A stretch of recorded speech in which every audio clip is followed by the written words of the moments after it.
রমজান মাস, চারিদিকে নীরবতা, মানুষ খোঁজে সংযম আর একটু মানবতা। রমজান মাস, চারিদিকে নীরবতা, মানুষ খোঁজে সংযম আর একটু মানবতা।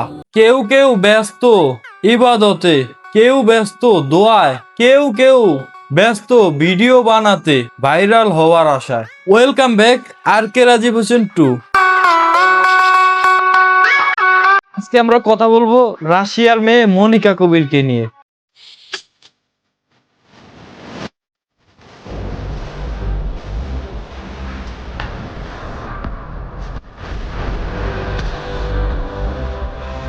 সর এখান থেকে, যা পানি মারবো নাইলে।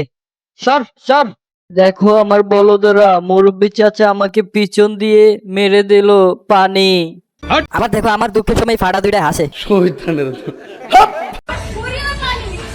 আমার ভিডিওতে সবকিছু রেকর্ড করা আছে। Снимай его, ты будешь меня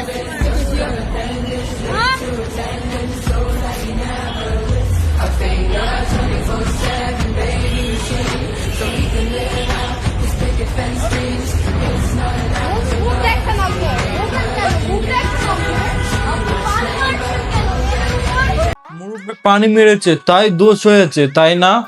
আমার চ্যাটার মাল। তো আপনাকে কি করবে? এর আগে তো বলেছে, সরেন নেই কেন? আপনাকে কয়েকবার ডাক দিল না উনি? একজন মানুষ কখন মানুষকে পানি মারে বলেন? বিষয়টা একটু ব্যাখ্যা করবেন? ওই জায়গায় তো আরো কয়েকটি ছেলে ছিল, তাদেরকে কেন মারেনি? সঠিক বলেছেন। আপনাকেই কেন মেরেছে?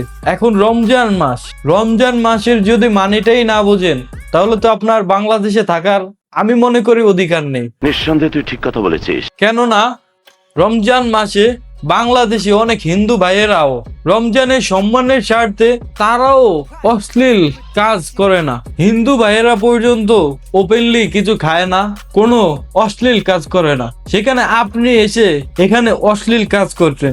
মুরব্বী কয়েকবার আপনাকে ডাক দিয়েছে, আপনি শুনেননি, সেই জন্য আপনাকে পানি মেরেছে। মুরব্বীর জায়গায় যদি অন্য কেউ থাকতো কি মারতো জানেন? মুরব্বী তো পানি মারছে কম হয়ে গেছে, তাও আবার খাবার পানি মারছে, বোতলে থাকা খাবার পানি। অন্য কেউ থাকলে কি মারতো জানেন? না, পচা পানি, ময়লার পানি। আর আপনার গায়ে ডিম মারে নাই কেন? পচা ডিম। তাহলেই তো পারফেক্ট হতো আমি মনে করি। এই মেয়ের সম্পর্কে আপনারা কম বেশি সকলেই জানেন।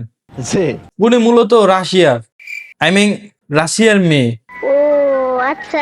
বাংলাদেশে এসেছে এই বছর খানিক হয়েছে। উনি যে কোনো জায়গায় যায়, যে কোনো কিছু করে, কোনো বাধা নেই। যেখানে বাংলাদেশের অন্যান্য নায়িকারা, মডেলরা যেই জিনিস করতে সাহস দেখায় না, উনি ব্যতিক্রম কিছু করে। উনি খেলার মাঠে যায়, ভালো কথা।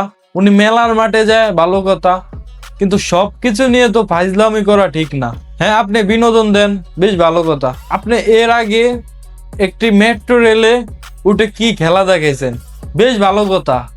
তারপর এটা ঠিক না, কারণ আপনার জানতে হবে, মানতে হবে, যেই দেশে আপনি বর্তমানে আছেন ওই দেশের কালচার সম্পর্কে আপনার অবগত থাকা উচিত। হ্যাঁ, বাংলাদেশের অনেক মেয়েরাই ওয়েস্টার্ন পোশাক পরে, তাদের কালচারে চলে, এটা মানে, এটা আমরা দেখিও। কিন্তু আপনার মতো এমন লাফালাফি কতজনে করে? আপনি রাস্তার মাঝে শাড়ি পরেন, তাতেও কোনো সমস্যা নেই। আপনি বাংলাদেশি পতাকা নিয়ে অনেক জায়গায় দৌড়ান, তাতেও কোনো সমস্যা নেই। কিন্তু বোন, আপনি এইভাবে বাংলাদেশকে রিপ্রেজেন্ট করতে যাবেন না, যেখানে রিপ্রেজেন্টের চেয়ে বেশি বাংলাদেশের মানহানি হয়।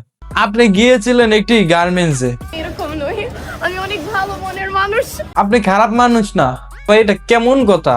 আমি যতই ভালো হই, এটা যদি আমি বলি মুখে, এটা তো হবে না, মানুষ বলতে হবে। নিঃসন্দেহে তুই ঠিক কথা বলেছিস।